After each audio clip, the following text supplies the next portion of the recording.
아무도 너희를 미혹하지 못하게 하라. 이런 제목으로 하나님 말씀 전하도록 하겠습니다. 제가 말씀을 준비할 때 저번 주부터 하나님께서 한 성도를 위해서 말씀을 전하라 그런 감동을 주셨어요. 그래서 제 생각에는 오늘 말씀은 다른 주제였어요. 그래서 책 독서하는 것도 다른 주제예요. 그런데 성령님께서 한 성도를 위해서 그 말씀을 준비하라 그런 감동을 주셨어요. 그게 누구냐? 그거는 말할 수 없어요.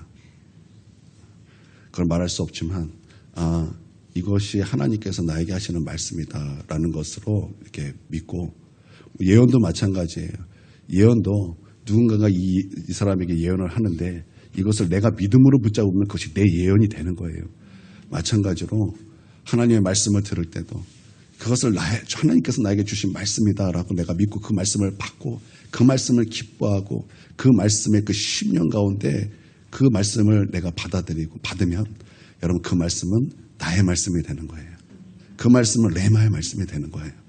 오늘 이 말씀이 오늘 여러분에게 들려서 오늘 하나님 앞에 깊이 회개하는 시간이 되기를 바랍니다. 깊이 회개하고 또 우리 하나님께서 회복하게 하시는 그 놀라운 은혜가 오늘 부어지기를 원합니다.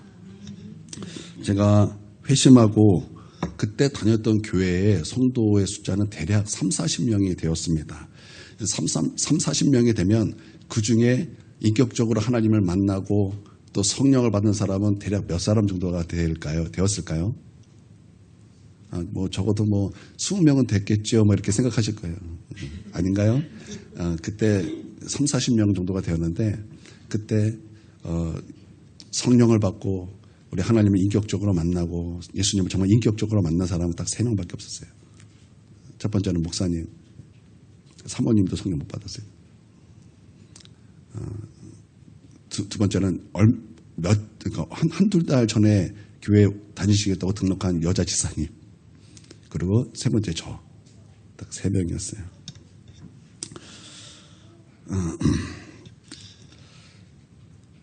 그리고 나머지는 마치 그 사도행전에 나온 에베소 교회 성령의 계심도 들어보지 못했다라고 한 그런 에베소 교회 같은 그런 성도들이 대다수였습니다. 그렇다고 그 교회에 다니는 그 사람들이 교회 다닌 지 얼마 안 됐냐? 아니에요. 모태 신앙서부터 시작해서 적어도 교회 20-30년 다니고 최소가 7년 이상이.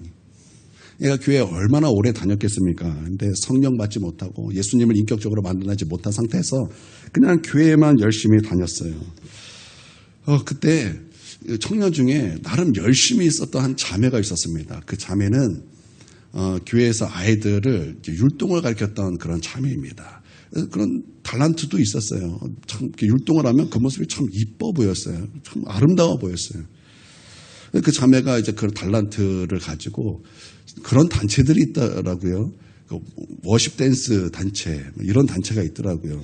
그래서 이제 그런 단체에 들어가서 열심히 거기서 이제 열심으로 이제 생활을 하시더라고요. 그래가지고 제 생각으로는 이 자매가 믿음이 있구나. 이렇게 열심히 하는데 당연히 믿음이 있겠거니. 그리고 이제 믿음의 대화를 이제 하게 되었습니다. 그래서 믿음의 대화를 하다가 이제 성경 얘기를 하게 되었어요.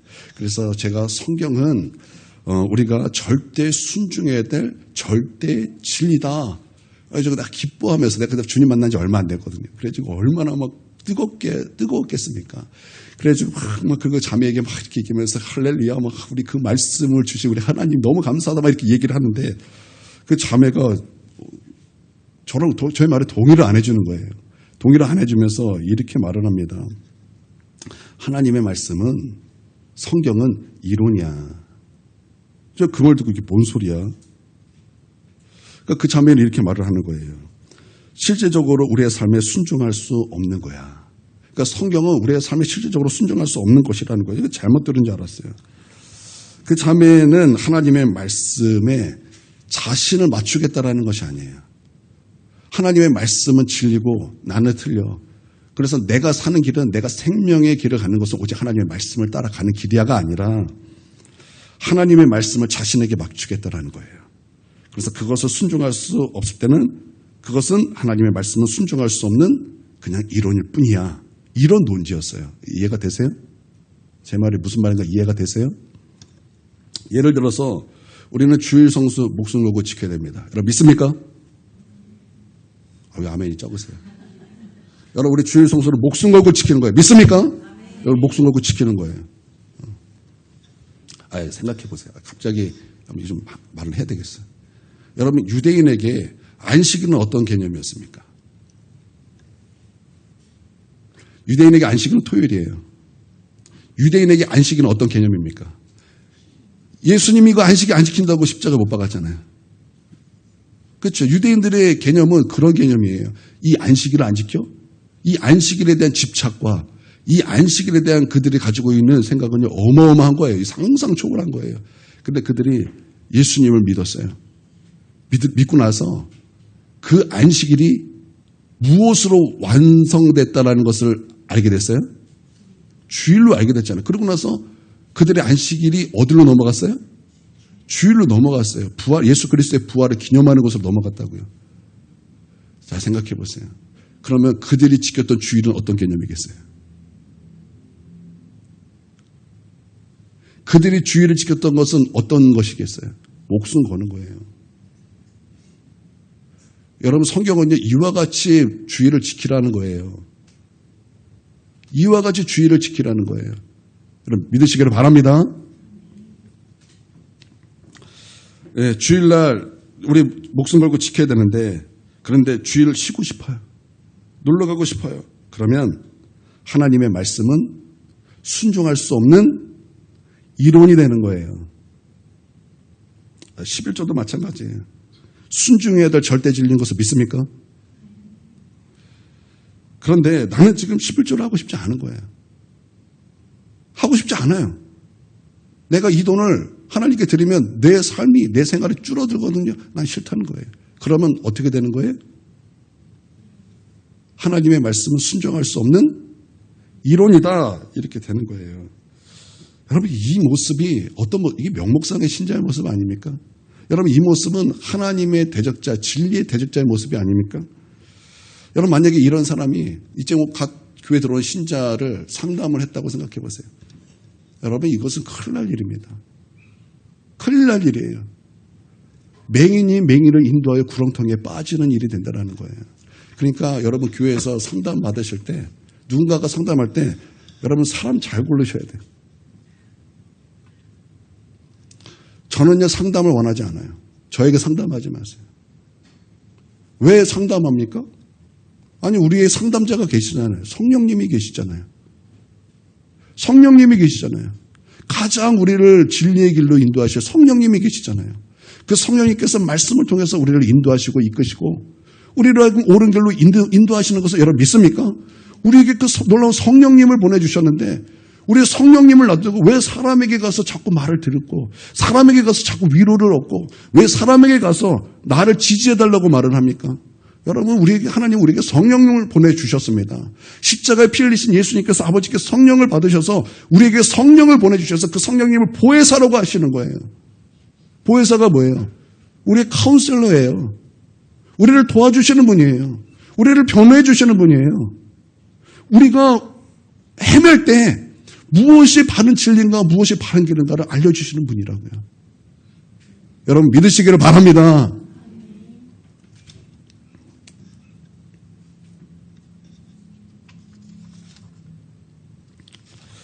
여러분 그러니까 상담은 사람에게 하는 게 아니에요. 주님께 나오세요. 주님께 나오세요. 할렐루야. 제가 그 자매랑 대화를 하면 싸울 것 같아요. 제 안에 그 의분이 일어나는 거예요. 뭐 이런 잡것이 있어 속으로 막 그런 생각이 들면서 어떻게 하나님의 말씀을 그렇게 말할 수 있어? 어떻게 하나님의 말씀을 그렇게 대할 수 있어? 너무나 화가 났지만 그렇다고 싸울 수는 없죠. 싸운다고 그 사람의 생각이 바뀌겠어요? 아니 그러지 않거든요. 그래가지고 그러냐 알았다. 그리고 이제 대화를 멈췄어요. 제가 그 대화를 하고 참 암담했어요. 참 속이 상했어요. 그런 자녀들을 볼 때마다 우리 하나님의 마음은 어떨까? 주님의 자녀라고 부르는 자들이 그렇게 하나님 앞에 그렇게 살면은 우리 하나님 어떤 마음일까? 참 마음이 괴로웠습니다. 미혹이죠. 미혹이에요, 미혹. 이런 미혹이 참 많습니다. 또 한 번은 이런 일이 있었습니다. 선교단체에서 열심히 있었던 집사님입니다. 이분은요, 이제 선교단체에서 이제 그 선교단체는 이제 좀 독특한 선교단체예요. 선교에 뭐 모든 것을 거는 그런 선교단체입니다. 그래서 그곳에서 이제 훈련을 받고 주님 부르시면 나는 언제든지 갈 준비가 되었습니다. 항상 그것을 외쳤던 그런 집사님이고 그런 부부였어요. 그래서 그분이 이제 제대로 이제 그 단체 가서 이제 훈련을 받는데 자기 전 재산을 다 이제 정리를 하고 이제 그 선교단체 아재 쑥 들어갔어요. 그러니까 이분이 보통이 아니죠. 이제 보통이 아니고 어떻게 그게 쉽지 않은 일이죠. 선교 간다고 그 훈련 받겠다고 자기 전 재산 다 이렇게 처분해가지고 그 당시에 그분이 우리 교회 다녔어요. 그래서 그 당시에 11조 300만 원도 하셨어요. 그리고 거기서 하고 그러고 나서 이제 들어가셔서 이제 훈련을 받으시는데 보통이 아니셔서 그런가 분란이 좀 있으셨던 것 같아요. 그래가지고 거기서 목숨 걸고 들어갔는데 거기서 나오셨어요. 나오셔가지고 이제 누가 빌려준 집에 아무것도 없으니까 빌려준 집에 이제 거기서 이제 살게 되었는데 저희가 위로차 몇 번 이제 신방을 가게 되었습니다. 이제 대화를 하면은 좀 이상한 느낌이 드는 거예요. 맨날 가면은 하나님이 나를 치셨대. 가기만 하면 맨날 자꾸 나누려고 그래. 나누면서 하나님이 나를 치셨대요. 만날 때마다 하나님이 맨날 쳐. 아니, 하나님이 나를 치셨다 그러면 우리는 뭐 해야 돼요? 그 이유를 생각해야죠. 아, 하나님께서 나로 돌아서게 하시는구나. 하나님께서 나로 하여금 깨달으라고 하시는구나. 회개하라고 하시는구나. 돌아서야죠. 근데 그거는 없어요. 회개는 없고 맨날 가면 하나님이 나를 치셨다라는 거예요. 사건만 다르지 핵심은 하나님이 나를 치셨다라는 거예요. 하나님이 나를 치셔서 내가 지금 이렇게 됐다. 그럼 회개를 해야지. 하나님이 나를 치셨다. 그렇게만 그러고 그냥 끝나고 있는 거예요. 그리고 이상하다. 그리고 말을 듣는데 또 이상한 말을 하는 거예요. 제가 그러면서 이제 또 나누는데 우리가 이제 거기서 이제 막 누웠는데 밤에 누웠는데 아주 조용하더래요. 조용한 것을 딱 내가 이렇게 느끼면서 이게 거룩이구나라는 걸 깨달았대. 조용한 것과 거룩과 무슨 상관이지? 제 마음속에는 조금 아이러니했어요. 그러려니 넘어갔어요. 그런데 진짜 이상한 말을 하는 거예요. 어떤 이상한 말이냐? 성령님께서 자에게 알려주셨대요. 무엇을 알려주셨냐? 예수님께서 언제 오시는 것을 알려주셨대요. 그런데 감사하게도 그 날이 생각이 안 난다라는 거예요. 하나님께서 잊어버리게 하셨다. 이것을 아주 저에게 조심스럽게 얘기를 하는 거예요. 이게 무슨 말입니까, 이게? 여러분, 이것은 하나님의 음성을 듣네, 안 듣네 문제가 아닌 거예요. 이것은 미혹이에요. 이것은 미혹이라고요. 이건 잘못된 거예요. 그분은요, 하나님의 음성을 듣는 것을 멈춰야 되는 거예요. 그분은요, 교정을 받아야 되는 것이고, 겸손하게 하나님 말씀을 다시 배우고, 그분은 회개하고, 예수 그리스도와 거룩에 초점을 맞추고, 그분은 신앙생활을 다시 해야 되는 거예요. 그분은 지금 단단히 미혹이 된 거예요. 아주 잘못된 것이죠. 아니나 다를까, 한 1년, 2년 다 돼가는 것 같아요. 그 2년 전에는 연락을 해봤어요. 연락을 해봤더니 이분이 지금은 전도 대상자가 됐어요. 그러면서 이분이 하는 말이 이래요. 하나님의 그 절대적인 그 진리의 말씀을 우리가 삶을 살 때 순종할 수 없는 말씀이다. 이런 얘기를 했어요. 그리고 지금은 일한다고 또 일을 하지 않아도 주일 성수를 안 해. 교회 안 나가요. 잘못돼도 한참 잘못되죠. 여러분, 사사기의 핵심이 무엇입니까? 왕이 없으므로, 그렇죠? 왕이 없으므로 자기 소견에 옳은 대로 행하였더라. 왕이 없었다라는 것은 무슨 뜻일까요? 하나님이 없었다라는 뜻도 되겠지만 절대 기준이 없었다라는 거예요. 절대 기준이 없었다는 거예요. 여러분, 우리에게 절대 기준은 무엇입니까? 말씀이에요. 성경이라고요. 성경이 없으면 내 소견에 옳은 대로 행하는 거예요. 내가 살고 싶은 대로 사는 거예요. 왜요? 절대 기준이 없으니까. 나는 저와 여러분이 하나님의 말씀은 우리에게 선명한 절대의 기준이 되기를 주님의 이름으로 축원드립니다. 어떻게 말씀을 떠나서 어떻게 우리가 다른 것으로 기준 삼을 수 있겠습니까?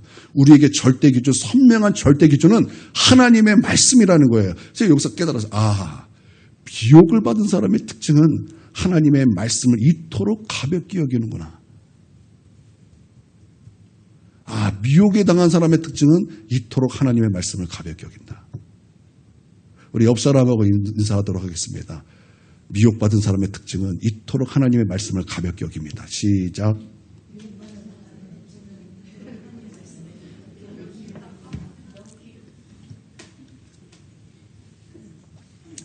여러분, 이장님이라고 아십니까? 뭐 시골 이장 같은 느낌이죠. 이장님이라고 아십니까? 예전에 제가 초등학생이었어요. 1992년 10월 28일 예수님께서 재림하시고 성도들은 휴거한다. 이거를 주장했던 이단입니다. 기억이 나시죠? 우리 어른들은 기억나실 거예요. 그렇죠? 동환 지사님 기억나시죠? 그때 뭐 매스컴에도 엄청나. 우리 동환 지사님 기도와 말씀에 전무하시느라고 그때부터 TV를 안 보셨어요. 그렇죠? 우리 어른들은 다 기억하시고 매스컴에서도 엄청나게 떠들었잖아요. 그리고 사회적 이슈가 돼가지고 그분은 그렇게 해서 34억 벌으셨답니다. 성도들 미혹해 지금 짭짤하게 벌었어요 아주.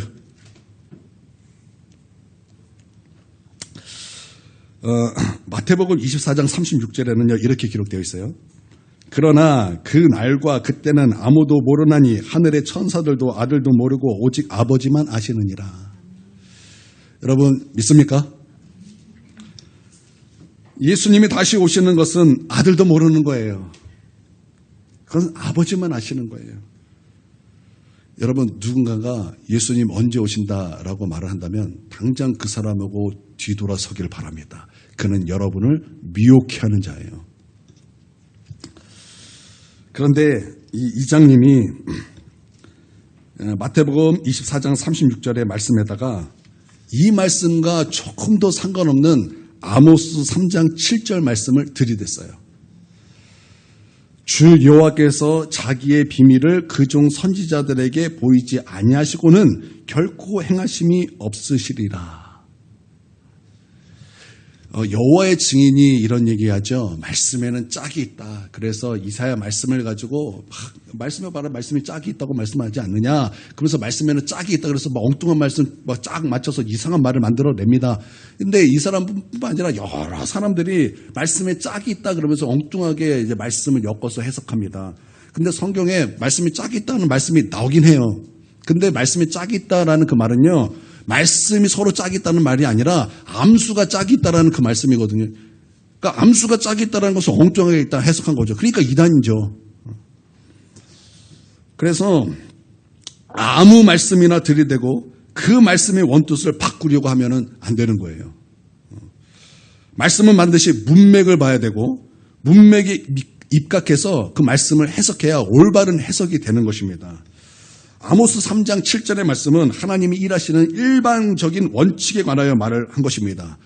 그렇기 때문에 마태복음 24장 36절의 이 말씀에는 아모스의 말씀이 해당되는 것이 아닌 거예요. 여기에 해당되는 말씀이 아니라는 거예요. 그래서 이 아모스의 말씀을 통해서 마태복음 24장 36절의 말씀의 의미를 바꿀 수 없는 거예요. 이장님이 그래서 이단이 된 거예요. 미혹이 된 거죠. 제가 교회 다니면서 이런 이장님 같은 방식의 왜곡된 해석을 하는 것을 여러 개를 보았어요. 그 중에 하나가 마태복음 7장 21절 말씀이에요. 마태복음 7장 21절 말씀은 주여 주여 하는 자마다 다 천국에 들어갈 것이 아니요 다만 하늘에 계신 내 아버지의 뜻대로 행하는 자라야 천국에 들어가리라. 여러분 이 말씀이 여러분 어떻게 들리십니까? 이 말씀이 여러분 어떻게 들리세요? 말씀 그대로 들리십니까? 주여 주여 하는 자마다 다 천국에 들어갈 것이 아니요 다만 아버지의 뜻대로 행하는 자라야 천국에 들어가리라. 이 말씀 그대로 여러분 믿어지고 들리십니까? 여러분 이 말씀에는 말씀 그대로 다른 의미가 없어요. 이 말씀 전후 문맥은 또 어떻습니까? 여러분 이 말씀의 전의 말씀은 어떤 말씀입니까? 예수님께서 좁은 문과 좁은 길에 대해서 말씀하셨어요. 좁은 문과 좁은 길로 가라. 그 길이 생명의 길이다. 그런데 넓은 문, 넓은 길도 있다. 많은 사람들이 이 길을 찾고 이 길로 간다. 근데 그 길로 가면은 망한다, 멸망한다. 그러니까 그 길로 가지 말고 좁은 길로 가라. 주님 이렇게 말씀하셨어요. 그러고 나서 그렇게 가르치지 않는 선지자, 거짓 선지자다. 그런 거짓 선지자를 삼가라. 주님께서 말씀하셨어요. 여러분 만약에 이걸 제대로 가르치지 않은 선지자는 거짓 선지자예요. 예수님의 말씀이거든요. 그러면 그리고 뭐 열매 맺지 않냐면 불에 지옥에 들어간다. 뭐 이제 이런 말씀이 이제 앞에 말씀이에요. 그러면 이 앞에 말씀과 주여 주여 하는 자마다 다 천국에 들어갈 것이 아니요 다만 아버지의 뜻대로 행하는 자들의 천국에 들어가리라. 이 말씀이 의미가 달라집니까? 아니죠. 같은 의미겠죠. 같은 의미처럼 여러분 보이죠? 그러면 그 후의 말씀은 어떤 말씀입니까? 그 후의 말씀은 어떤 말씀입니까? 불법을 행하는 자들아 내가 너희를 알지 못하니 내게서 떠나가라. 여기서 불법이라는 것은 뭐예요? 아버지의 뜻대로 행하지 않는 자, 주의 말씀에 순종하지 않는 자, 그것이 불법이라는 거예요. 그 불법을 행하지 않는 자요. 내가 너를 도무지 알지 못하니 내게서 떠나가라. 그러나서 이어진 말씀이 무엇입니까? 내 말을 듣고 행하는 자는 그 집을 반석 위에 짓는 지혜로운 자 같으니 비가 내리고 창수가 나고 바람이 분다 할지라도 무너지지 아니하는 자요. 내 말을 듣고 순종하지 아니하는 자는 그 집을 모래 위에 지은 자라는 거예요. 여러분 우리 차집사가 우리 인테리어 하잖아요. 모래 위에 집을 지으면 어떤 일이 벌어집니까? 모래 위에 집을 짓는 게 말이 되는 것입니까? 여러분 그만큼 어리석은 자가 어디 있어요? 그건 비가 내리고 창수가 나고 바람이 불면 날아가는 거예요. 그 부딪히면 집에서 무너지게 되는 거예요. 여러분 이것은요 성경만 교훈하는 것이 아니에요. 어린아이들 동화도 이걸 교훈해요. 아기돼지 사명자가 있었어요. 아기돼지 사명자가 교훈을 주잖아요. 다 바람 후 부니까 다 날아가는 거예요.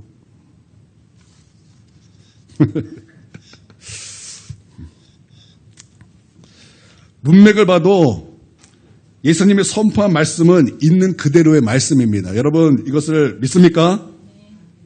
다른 결론을 내릴 수 없는 거예요. 그런데 많은 교회들이 또 많은 성도들이 이 말씀을 문자 그대로 받아들이느냐라고 할 때 그렇지 않다라는 거예요. 그렇지 않다라는 거예요. 예수님의 경고대로 아버지의 뜻대로 행하는 자라야 천국에 들어간다고 믿는 자 이거 그렇게 많지 않아요. 오히려 많은 사람이 마태복음 7장 21절을 말하면 많은 교회들이 어떻게 반응하냐. 로마서 10장 9절 10절을 들이댑니다. 로마서 10장 9절 10절이 어떤 말씀이냐. 내가 만일 내 입으로 예수를 주로 시인하며 또 하나님께서 그를 죽은 자 가운데서 살리신 것을 내 마음에 믿으면 구원을 받으리라. 사람이 마음으로 믿어 의에 이르고 입으로 시인하여 구원에 이르느니라. 이 말씀을 들이대면 봐라. 마음으로 믿고 너가 입으로 예수를 주로 시인만 한다면 너는 구원을 받는다고 말씀하고 있는데 너는 도대체 구원이 이렇게 어렵다고 말을 하니 네가 틀렸다. 그렇게 말씀을 그렇게 들이대더라라는 거예요. 그리고 그것이 아니다라고 그렇게 몰아갑니다. 이게 진짜일까요? 아닐까요? 지금 제가 말한 것이 진짜일까요? 아닐까요? 제가 이것을 경험했을까요? 경험하지 않았을까요? 저도요. 로마서 10장 9절 10절 말씀을 믿습니다. 예수를 주님으로 내 마음에 믿고 내 입으로 예수님이 나의 주님이라고 시인하면 구원을 받는다. 저도 믿어요. 믿어서 저 기도할 때도 예수 그리스도는 나의 주님이십니다. 나의 왕이십니다. 그래서 누구든지 주의 이름을 부르는 자는 구원을 얻으리라. 그 말씀을 선포하면서 하나님 앞에 기도합니다. 믿기 때문에 기도해요. 저는 이것을 안 믿는 게 아니에요. 그런데 이 말씀이 마태복음 7장 말씀을 희석하는 말씀은 아니라는 거예요. 로마서에서 말씀하는 믿음은요, 머리에서 나온 믿음을 말씀하는 것이 아니에요. 그 심령에서, 우리 중심에서 예수 그리스도가 나의 주님 되심을 믿는 것이에요. 그래서 그 믿음에서 나오는 그 입술의 고백이라는 거예요. 이 말씀을 마치 그냥 아무 생각 없이, 나 믿어. 그냥 나 믿어. 그냥 어떤 자신감 정도로만 그렇게 생각하는 그 자체가 틀린 거예요. 오히려 내 마음에 예수 그리스도가 나의 주님이신 것을 믿고 내 입술로 나의 주님이 나의 주님 되심을 시인하는 것은요, 마태복음 7장 21절 말씀과 다른 말씀이 아니라 꼭 같은 말씀이에요. 꼭 같은 말씀이라는 거예요. 여러분, 예수 그리스도를 내 마음에 내 심령에 주님으로 영접한 사람이 어떻게 아버지의 뜻대로 행하지 않을 수 있겠습니까?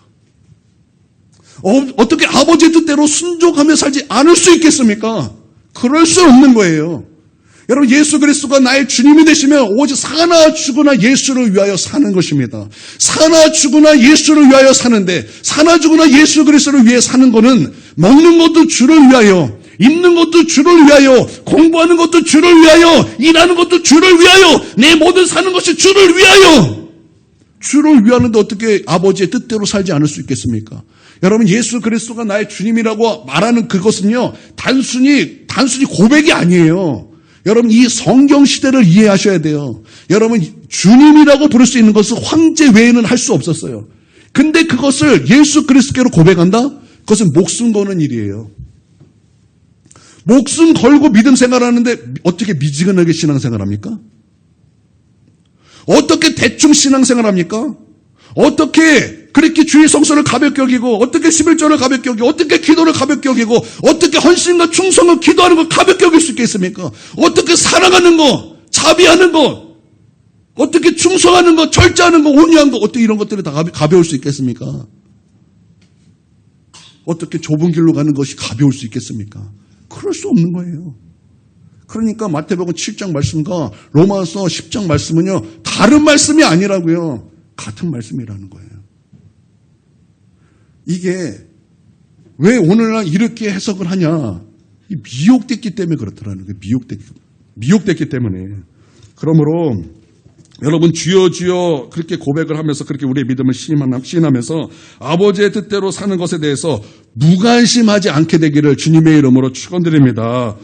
오히려 아버지의 뜻에 더 관심을 갖고 성령 충만하여 죄를 이기고 십자가에 필기까지 죄와 싸우고 말씀 충만하여 아버지의 뜻이 무엇인지를 알고자 하는 저와 여러분이 돼야 할 줄 믿습니다.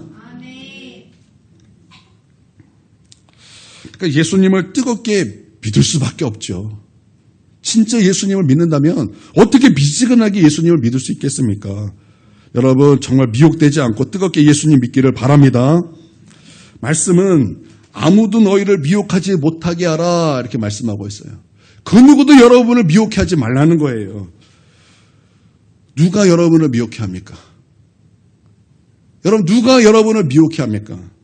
여러분, 원수 마귀가 여러분을 미혹하게 합니다. 그래서 마귀의 이름 중에 하나가 미혹하는 자예요.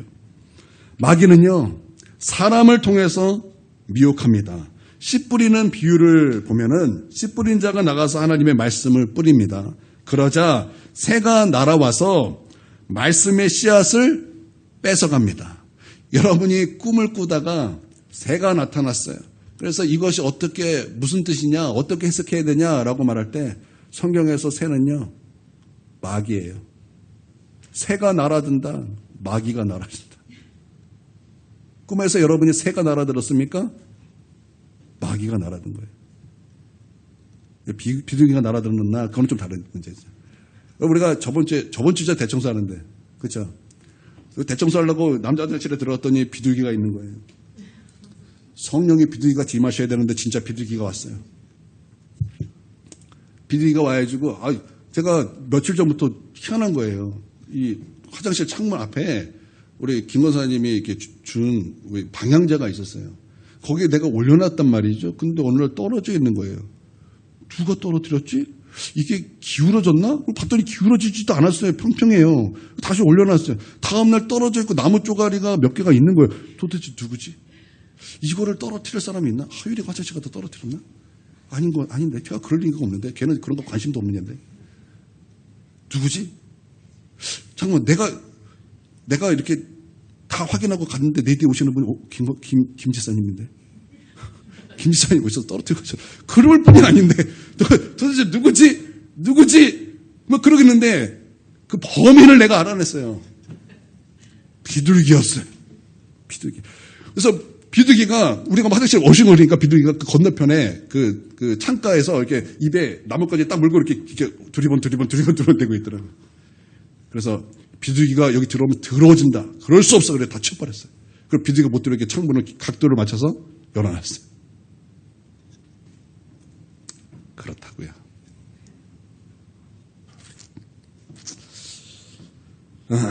우리 교회에 예수님을 믿고 거듭나고 구원받았던 한 청년이 있었습니다. 그런데 끊어내지 못한 죄 때문에 하나님을 떠났습니다. 그러니까 죄를 포기하고 하나님께 돌아야 되는데 죄를 포기하지 못해서 하나님을 떠난 청년이 있어요.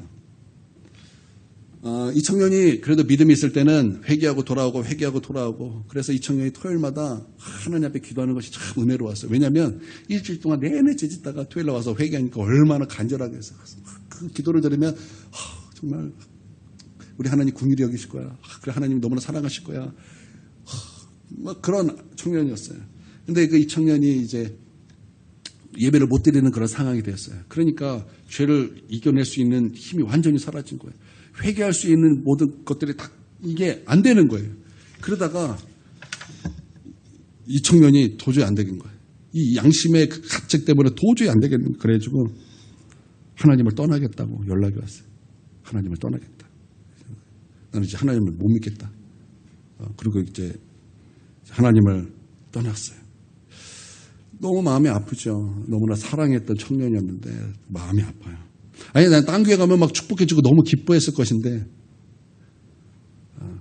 여러분 혹시 우리 교회를 떠날 때 하나님을 떠난다 그러면은 저는 말릴 거예요. 근데 더 좋은 교회를 발견했어요. 여러분 교회를 옮기겠다고 하면 환영할 거예요. 그러니까 잘 말씀해 주세요. 목사님 제가 오늘 교회에 가도록 하겠습니다. 그러면 축복하며 보내드리겠습니다. 우리 개교의 중심이야. 이게 사업의 마인드로 하면은 나 가면 안 돼. 붙잡아야 돼. 고개 붙잡아야 돼. 근데 우리 그거 아니잖아요. 우리 다 하나님의 나라의 한 권속들이잖아요. 다 천국에서 만날 얼마나 아름다운 주의 자녀입니까? 그러니까 여러분 다른 교회 갈 때 간다고 하세요. 어려워하지 마세요. 그러면 축복하며 보내드리겠습니다. 대신 몇 대 때릴 거예요.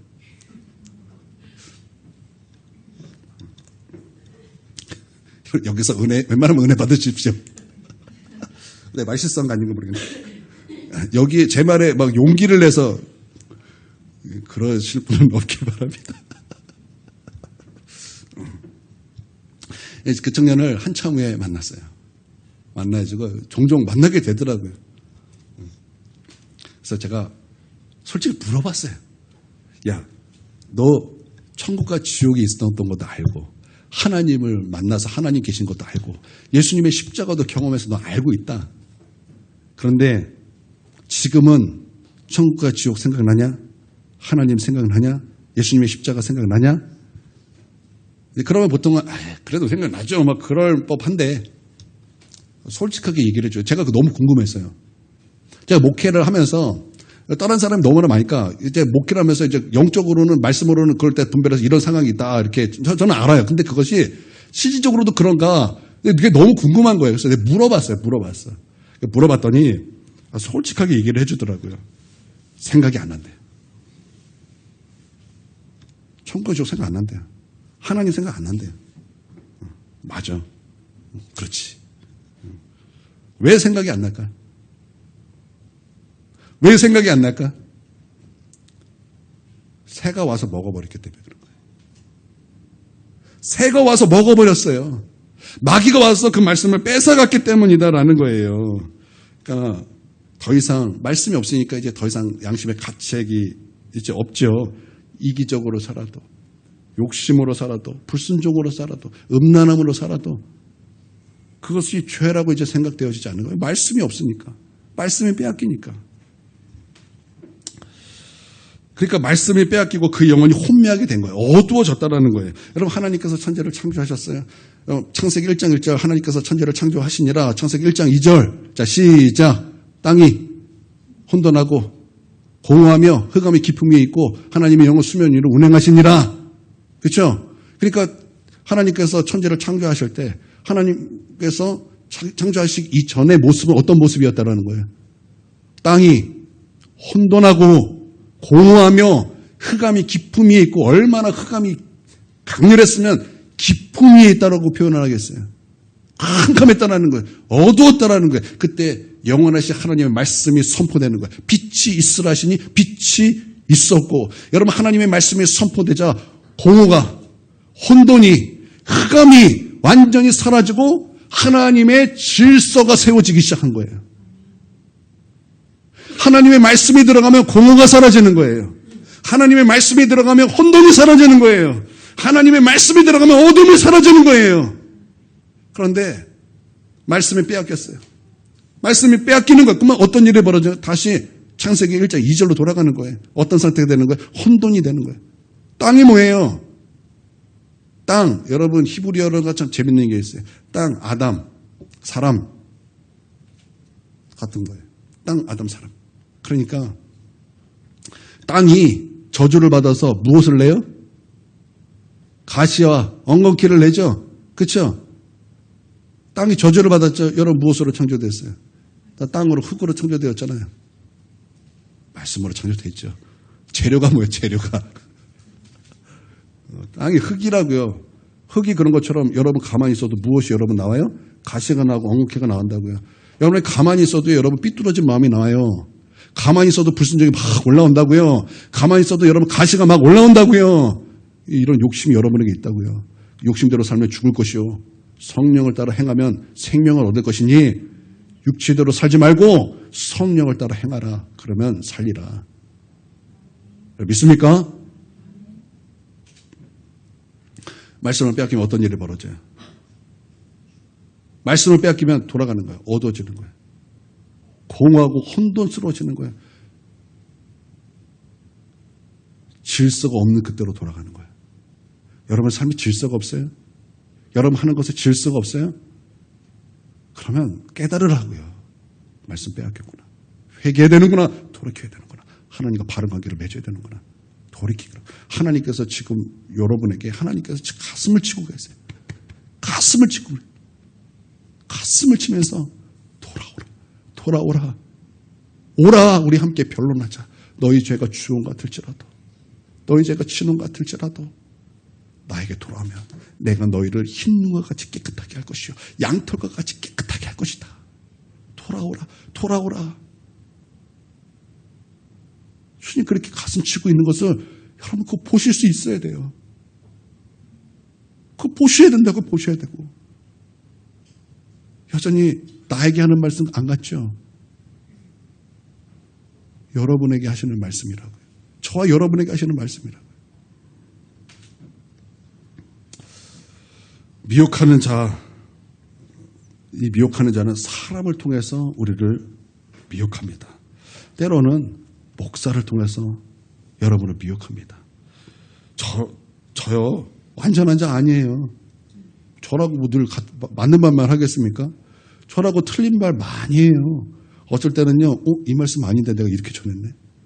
이런 것들이 얼마나 많은데요. 안 그런 사람이 누가 있어요? 안 그런 사람이 어디 있어요?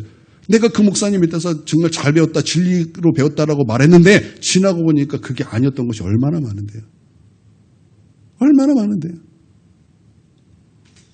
때로는요, 여러분이 존경하는 사람, 그 사람을 통해서 마귀는 여러분을 미혹합니다. 또 여러분의 가정을 통해서 여러분을 미혹합니다. 또 먼저 믿은 성도들을 통해서 여러분에게 새처럼 날아오는 거예요. 그러니까 내 옆 사람이 새처럼 내게 날아올 수 있다는 거예요. 새가 날아든다. 여러분이 하나님께 불순종하는 것에서 누가 여러분을 지지하죠? 새예요. 와서 여러분의 말씀 빼앗아 가고 있다라고요. 당신의 음란한 것에 지지를 합니까? 누가? 새예요. 당신의 이기적으로 사는 것에 누군가가 지지합니까? 그렇게 살 수도 있지, 그렇게 살아야지 라면서 여러분을 지지합니까? 그게 하나님 앞에 사형인 것을 알면서도 그것이 옳다고 지지하는 사람이 있습니까? 새예요.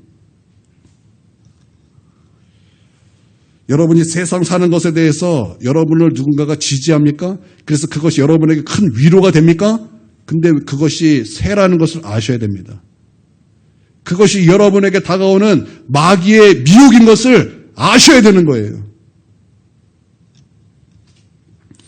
여러분, 예수님에게 누구를 통해서 새가 날아왔습니까? 예수님의 수제자 베드로를 통해서 새가 날아드는 거예요. 베드로가 예수님이 누구냐 할 때 주는 그리스도시요 살아계신 하나님의 아들이시나이다. 바요나 시몬아 내가 복이 있도다. 이것을 알게 한 이는 혈육이 아니요 하늘에 계신 내 아버지시라. 너는 베드로라. 너는 베드로라. 내가 이 반석 위에 교회를 세우려니 음부의 권세가 이기지 못하리라. 내가 너에게 천국 열쇠를 주리니.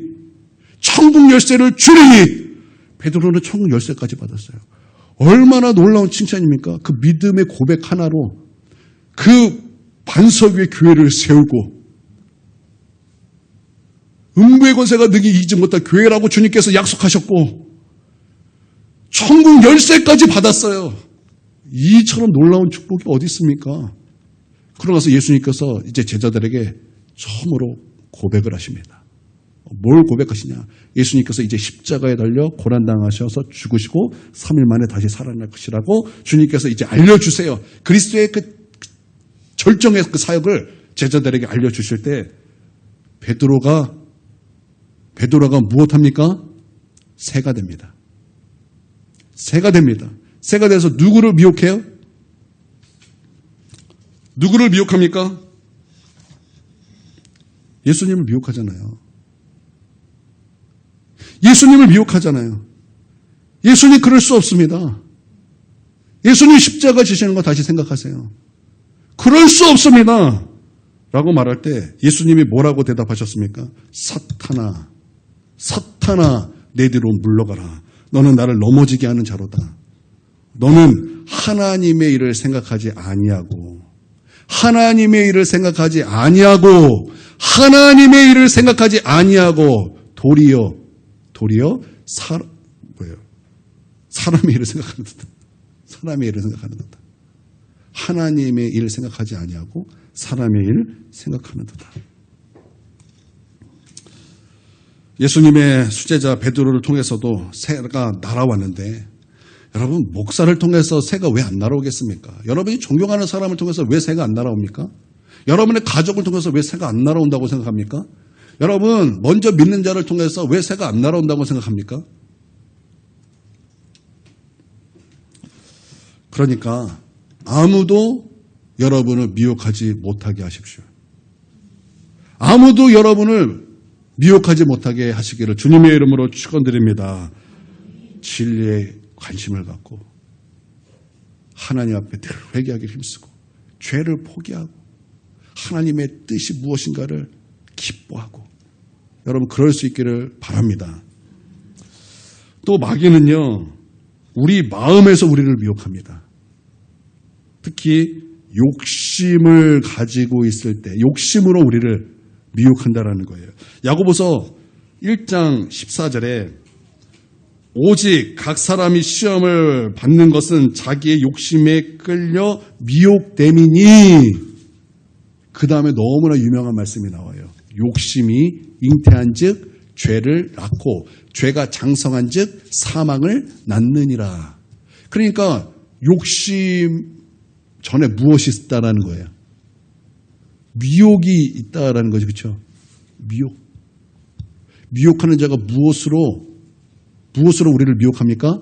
욕심이 욕심이 잉태한 즉 죄를 낳고 죄가 장성한 즉 사망을 낳느니라. 할렐루야. 제가 미혹해서 이제 요즘에 핸드폰이 좋아요. 여러분 성경 어플 다 있죠? 다 핸드폰 많이 보시잖아요. 그죠? 그래서 성경 안 가지고 막 핸드폰 많이 보시잖아요. 그런데 여러분 성경 가지고 다니면서 성경으로 좀 봤으면 좋겠어요. 이거는 진짜 지하철에서 시간 없을 때 핸드폰 하시고, 웬만하면 집에서 성경 읽을 때는 성경책으로 읽으세요. 성경책으로. 이게 성경에 보면은 이제 원어까지 딱 나와 있어요. 이거는 돈 주고 사야 되는 것 같아요. 저는 10,000원 주고 샀어요. 보면은 이제 원어가 쭉 나와요. 그래서 제가 미혹, 그래가지고 미혹에 대한 쭉 다 찾아봤어요. 찾았더니 미혹이 딱, 이제 미혹에 대해서 제가 말했던 설교 딱 2가지로 요약이 돼요. 사람을 통해서, 마음을 통해서. 그래서 예를 들어서 신명기 11장 16절을 누가 한번 좀 읽어볼까요? 찾아서. 신명기 11장 16절.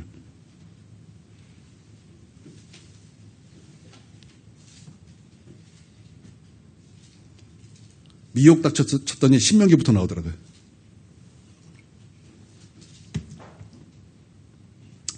신명기 11장 16절. 자, 누가 한번 읽어주세요. 자, 다른 분은 신명기 17장 17절. 먼저 11장 16절 한번 누가 좀 읽어주실래요?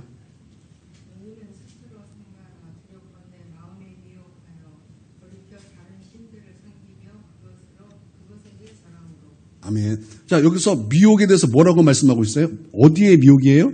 마음의 미혹이라는 거예요. 그러니까 미혹되니까 어디로 돌아가요? 어디로 돌아가요? 우상숭배로 돌아가는 거예요. 우상숭배의 본질이 뭐예요?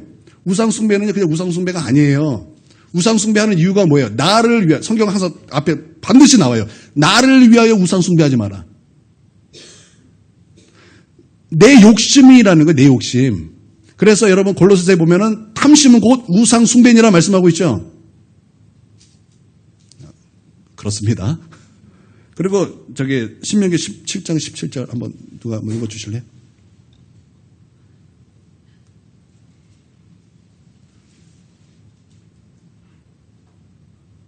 그에게 아내를 많이 두어 그의 마음이 미혹되게 하지 말 것이며 자기를 위하여 은금을 많이 쌓지 말 것이니라. 자, 그에게 아내를 많이 두어 그의 마음이 뭐 한다라는 거예요? 미혹이죠. 그러니까 마음에 뭐예요? 아내를 많이 둔다는 거예요. 뭐예요? 욕심이죠. 욕심이죠, 욕심. 그러니까 미혹이 어디서부터 시작되는 거예요? 마음이요. 그것을 누가 한다라는 거예요? 미혹하는 자가 한다라는 거예요. 성경은요, 여기뿐만 아니라 계속 미혹에 대해서 쭉 말씀하는데 딱 2가지예요. 사람을 통해서, 마음에서. 사도행전 5장에서 아나니아와 삽비라 말씀이 나오죠. 성령이 임하셨습니다. 한순간에 교회가 탄생이 됐습니다. 베드로의 설교로 3,000명, 5,000명이 회개하고 그리스도인이 되었습니다. 그러니까 한순간에 초대형 교회가 됐어요. 나는 우리 교회에, 여러분 우리 교회 부흥되는 거요. 여러분 우리가 열심히 기도하고 있지만, 그래서 그럼에도 불구하고 아무도 오지 않는 것 같지만, 여러분 하나님이 하시면요, 한순간에 초대형 교회 됩니다. 하나님께서 한순간에 노예였던 요셉을 반나절도 안 돼요. 한순간에 애굽 총리로 삼으셨어요. 그 시간이요, 요셉이 하나님 앞에 연단받을 시간은 오랫동안 되었지만 하나님께서 연단받은 그 요셉을 국무총리로 세우는 데는 반나절도 안 걸렸어요. 여러분 하나님의 능력을 믿습니까? 초대교회예요. 120명의 성령을 받았어요. 120명의 교회가 한순간에 탄생이 되었어요. 그런데 그 120명이 언제 8,000명 성도가 됩니까? 언제 10,000명 성도가 되었습니까? 베드로의 한 번 설교예요. 여러분 하나님이 하시면요, 120명이 10,000명 되는 거, 그건 참 우스운 일이 되는 거예요. 나는 우리가 하나님 앞에 이 기도를 포기하지 않길 바랍니다. 왜 안 와? 왜 기도했는데 왜 부흥이 없지? 언제까지 기도하는 거지? 여러분 그런 마음 갖지 마세요. 그냥 끝까지 기도하세요. 끝까지 기도하고 믿고 기도하세요. 하나님께서 때가 되면, 우리의 그런 하나님의 그런 시간이 차면 하나님께서 보내주시면 한 주만 해도 그렇게 될 수 있어요. 한 주만에. 이번 한 주에 딱 갑자기 다음 주에 우리 예배 드리는데 갑자기 막 사람들이 막 문 열고 안녕하세요. 오늘 다닐게요. 갑자기 막 한 주 꽉 찼어요. 그래서 다음 주에 또 올래나 그랬더니 다음 주에 배로 와요. 그 다음 주에는 배로 와. 그래서 주일한테 연락해주고 여기 7층 구하겠습니다. 왜 연결해주고 딱 했더니 또 와. 5층 구하는 거예요. 사람 너무 많아. 저희 나가겠습니다. 방 빼주세요. 그러면 더 큰 자리 걷고. 그렇게 되는 거예요. 할렐루야. 그렇게 그런 초대교회 성령의 나타나심이 강력한 거예요. 성령을 통해서 예수 그리스도의 십자가 피 묻은 복음이 증거되고 예수 그리스도의 이름을 통해서 표적과 기사가 나타나고 은사가 나타나고 방언과 그런 모든 그런 놀라운 일들이 나타나고 그것뿐만 아니라 열매들이 나타나는 거예요. 얼마나 열매가 나타나는지 사랑이 충만하고 기쁨과 평안이 충만하고 자비와 양선이 충만하고 충성이 충만하고 절제가 충만하고 그런 사랑이 넘치니까 사람들이 자기의 것을 자기 것으로 주장하지 아니하고 가난한 자들에게 자기 모든 것을 팔아서 교회 헌금해서 교회들이 그들로 섬기게 하니까 초대교회 가난한 자가 없어지는 거예요. 할렐루야. 그때 자기 전 재산을 팔아서 하나님께 헌금하여 그렇게 교회가 그것을 가지고 가난한 사람을 구제할 때 그때 한 사람이 기록돼요. 그게 누구냐? 그 중에 한 사람이 바나바였다라는 거. 바나바. 요셉이라는 그 바나바. 근데 그 바나바를 저 뒤에서 질투하고 시기했던 인물이 딱 나오는 거예요. 그게 누구냐? 아나니아와 삽비라였어요. 와, 저 사람은 이렇게 사람들의 칭송을 받네? 부러운 거예요. 시기가 나고 질투가 나는 거예요. 그래서 자기들도 우리도 하자. 여보야, 우리도 하자. 그래가지고 재산을 팔았어요. 팔아서 헌금을 딱 하려고 그랬더니 그 마음속에 무엇이 일어나요?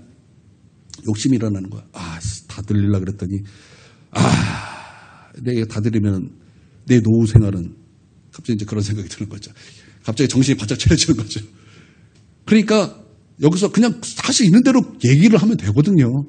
근데 사도에게 가서 뻥치는 거예요. 나도 그런 칭송을 받고 싶다는 거예요.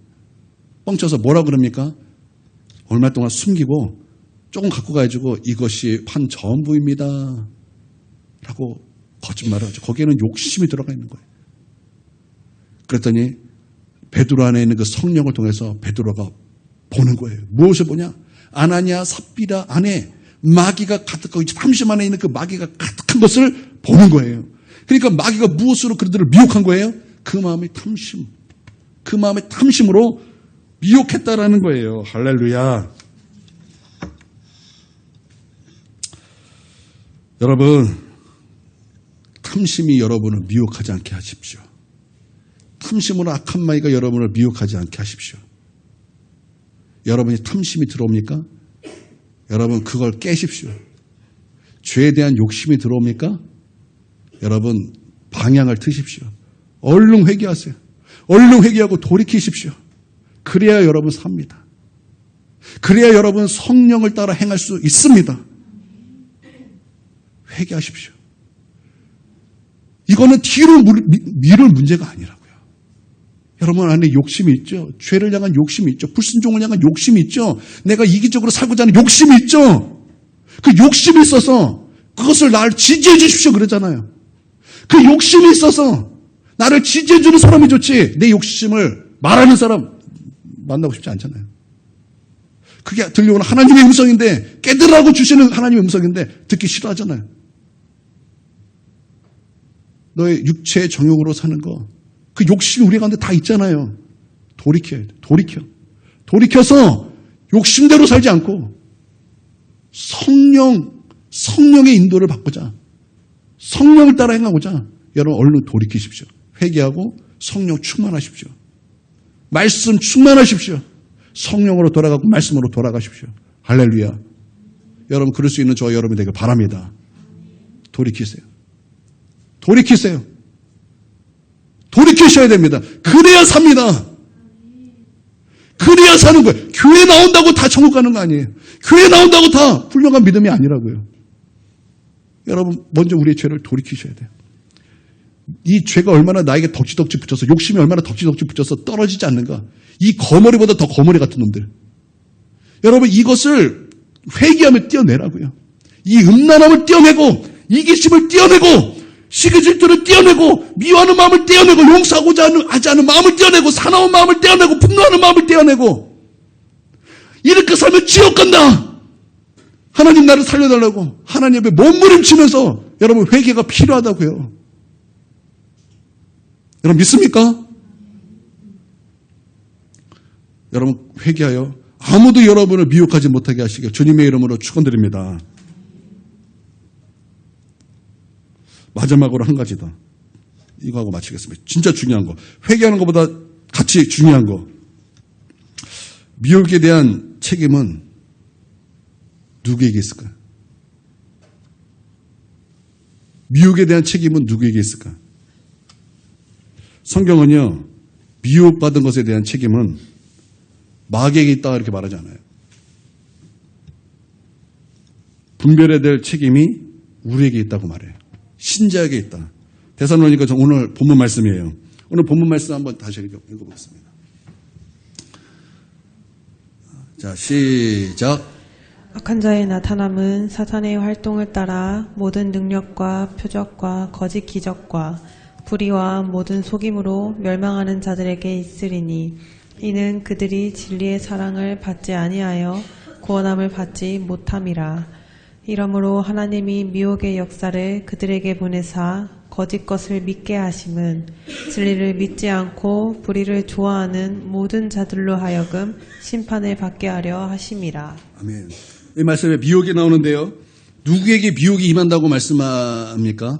이 말씀에 의하면 모든 속임이 멸망하는 자들에게 임한다 말하고 있어요. 미혹이 누구에게 임하는가? 멸망하는 자들에게 임한다라는 거예요. 미혹이 누구에게 임합니까? 멸망하는 자들에게 임한다라는 거예요. 그런데 놀랍게도 누가 미혹을 역사하게 합니까? 이 미혹을 누가 역사하게 합니까? 하나님입니다. 하나님이에요. 단순히 마귀가 여러분을 미혹하는 것이 아니에요. 어떤 의미에서 하나님이 교회 안에 미혹을 풀어놓으셨다라는 거예요. 더 정확한 표현은 이거예요. 하나님이 허락하셨다. 하나님이 허용하셨다. 이게 더 정확한 표현이죠. 신학으로는 허용이다 이렇게 말을 해요. 그러니까 여러분이 이기적이고 교만하고 세상을 사랑하고 죄를 포기하고 싶지 않고 죄를 사랑하고 불순종해서 여러분이 속았다. 이렇게 되는 거예요. 마귀가 나를 속아서 내가 이렇게 된 게 아니라 내가 죄를 사랑해서 너가 속았다는 거예요. 내가 불순종하고 싶어서 내가 육체의 정욕으로 살고 싶어서 그렇기 때문에 내가 마귀에게 속게 되었다는 거예요. 저와 여러분이 불순종을 원하기 때문에 내가 그것을 원했기 때문에 그래서 성경이 순종할 수 없는 이론이다 이렇게 말을 했다라는 거예요. 내가 원해서. 이게 마귀가 기뻐하는 일이 되는 거예요. 여러분 얼른 회개하고 돌이키시기를 바랍니다.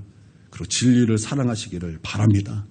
성경을 읽을 때 그냥 검은 건 글씨요 하얀 건 종이요 이렇게 읽는 게 아니에요. 성경이 무엇을 말씀하는가? 성경에서 말씀하는 진리가 무엇인가에 내 마음을 쏟으며 말씀을 읽어야 되는 거예요. 제가 우리 성경 읽어야 된다고 하니까 우리 아이들이 강박했어요. 강박해서 성경 읽어는 절대 안 읽었는데 그래도 말씀을 좀 들었나 그랬더니 읽어라 그러면 막 읽어요. 3장 읽어라 그러면 안 된대요. 매일 읽어야 되려면 2장 읽어야 된대. 그래서 2장이라도 읽어라 그러는데 자꾸 까먹어요. 그런데도 읽어야지 그러면 또 들었던 말씀이 있어서 읽어요. 그러면 어떻게 읽으냐 물어봤더니 그냥 읽는데 빨랑 아빠가 읽으라니까 빨랑 후다닥 진짜 어떻게 성경 읽는 게 그게 진짜 빛의 속도예요. 다른 거는 거북이의 속도인데 성경 읽는 거는 빛의 속도예요. 이렇게 빨릴 수가 없어요. 여러분 자녀들도 그럽니까 혹시? 내 자녀만 그런가? 그런 생각이 들어요 지금. 혹시 자녀들은 어떻습니까? 혹시 자녀는 어떻습니까? 혹시 저희 자녀랑 비슷한 거 아닌가? 은성이 좀 다를 것 같은데. 참.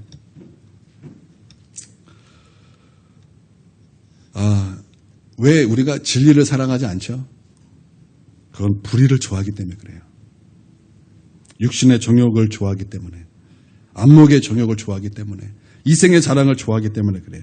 돈, 명예, 권세, 술, 여행, 노는 거, 음란, 음행 이런 것들 좋아하니까 심각한 거 싫어하는 거예요. 그냥 육체가 느끼는 그런 것들이 좋으니까 영적으로 심각한, 영적으로 고민해야 될 것들이 싫은 거예요. 그렇기 때문에 회개하는 마음이 없죠. 회개하려는 마음이 없고, 주님을 위해서 살고자 하는 마음 없고, 거룩해지기를 원하는 그 마음이 없고, 성경은 이런 사람을 뭐라 그러냐? 십자가의 원수다. 이렇게 말해요. 십자가의 원수다. 그러니까 여러분, 믿음은요, 단순히 내 입으로만 나 믿어 그러고 아무렇게나 사는 거 거짓된 믿음이라는 거예요. 진짜 믿음이 이렇게 예수를 위해 사는 거, 주의 말, 하나님의 뜻대로 행하는 자로 사는 거예요. 할렐루야. 이게 진짜 믿음이라고요. 성경에서 말하는 진짜 믿음은 내가 예수님을 믿어 말로만 하고 나 구원받아서 자신감으로 사는 것이 아니라, 자신감 있다고 여러분이 구원받은 것이 아니에요. 여러분의 믿음은 반드시 그 믿는 것의 특징이 반드시 나타나는 거예요. 그러니까 우리가 겸손하게 하나님 앞에 깨어 있어야 될 줄 믿습니다. 회개하고 하나님 앞에 진리를 사랑하고 죄를 싫어하고 죄를 포기하고 예수 사랑에 온 마음을 쏟는 저와 여러분이 되길 주님의 이름으로 축원드립니다. 이 시간 웁시다 우리 좀. 눈물이 안 나오면 꼬집으세요. 오늘 우셔야 돼요. 눈물이, 회개하면 눈물을 흘리며 우시든지, 아니면 회개하는데 눈물이 안 나오기 때문에 눈물이 안 나와서 우세요. 하나님 세상에 어떻게 눈물이 안 나올 수 있습니까? 여러분, 이 시간 내가 하나님의 불순종을 사랑하며 살았던 거, 그 말씀에 불순종하며 살았던 거, 하나님의 말씀보다 내 생각을 더 옳은 것으로 여기며 살았던 거, 죄를 사랑하며 살았던 거, 음란하며 살았던 거, 이기적으로 살았던 거, 하나님 지금 나를 향해 가슴을 치고 계신 거, 그거 내가 모르고 살았던 거, 우리 하나님 앞에 좀 울면서 좀 가슴을 치면서 애통하면서 좀 기도하길 원합니다. 하나님, 오늘 우리에게 애절한 마음을 부어주시옵소서. 하나님, 오늘 우리에게 애절한 마음을 부어주시옵소서. 하나님, 오늘 우리에게 진실한 마음을 좀 부어주시옵소서.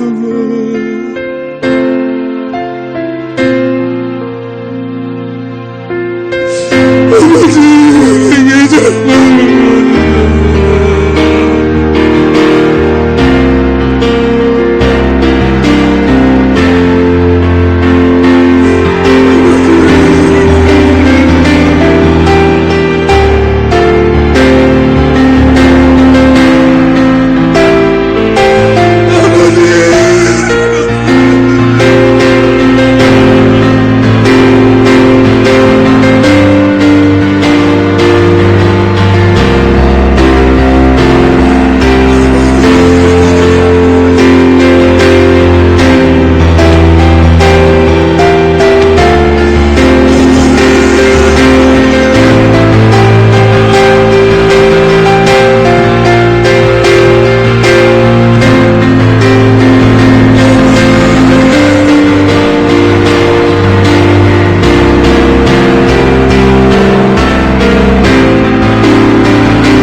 아버지 우리 모든 성도들의 손 떼게 하여 주시고 아버지 하나님 주님 하나님의 말씀하시고 아버지 하나님의 그 말씀에 아버지 우리를 맺히고 아버지 하나님 우리가 구속을 살아있는 아버지 하나님 그 진리를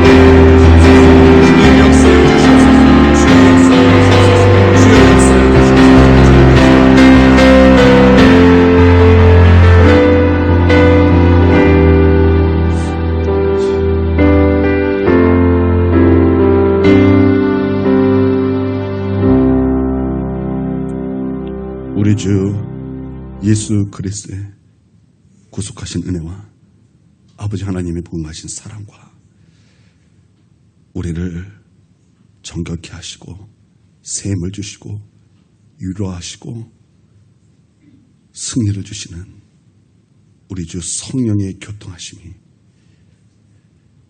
지금 고개 숙여 예배드리는 우리 하나님의 거룩한 백성들 머리 위에와 그 가정 위에와 한국교회 위에 이제로부터 영원토록 함께 하옵시기를 간절히 축원하옵나이다. 아멘.